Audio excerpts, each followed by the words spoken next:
If you're working on the Apply for IHSS Protective Supervision goal, it will appear on your home screen or on the roadmap page. Here's what your goal would look like on the roadmap page.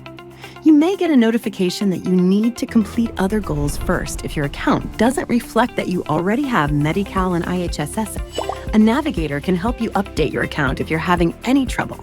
If you don't already have this goal in your roadmap, you can add it yourself by first navigating to our article on IHSS Protective Supervision and Paramedical Services. Scroll down until you see the Public Benefits goal, then click the Add to Roadmap button. Click on the Workspace button to be taken to your workspace for the goal.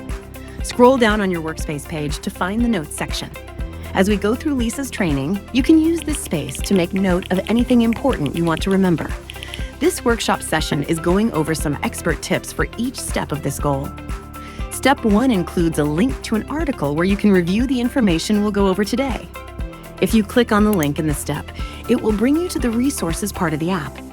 If you want to bookmark an article or other resource and come back to it later, click the bookmark icon in the top right corner.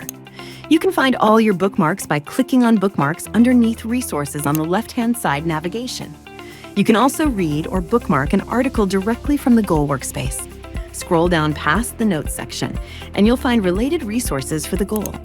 The goal workspace also has a section to upload documents that are relevant to the goal you're working on. For this goal, you may want to attach a copy of your child's medical documents, your behavior log, and the forms required by IHSS. Scroll down and click Attach. You can either choose a document that's already in your binder, or you can add a new document. Choose your document, and you can add tags to organize it in your binder. You should also add the date. Click Attach, and it will show up in the Documents section of your goal workspace. Some steps in the goal include a suggested task. When you've completed a task, you can check it off your list. If you ever want to add your own custom checklist to a goal workspace, use the Other Tasks section to add any tasks that you want. If you ever have questions about using all these features or anything else on the Undivided app, you can attend account office hours on Zoom, and a navigator will help walk you through. You'll find the dates and Zoom links in the upcoming events section on your homepage. If you're a Navigator member, click Messages in the left-hand side navigation to ask your navigator any questions.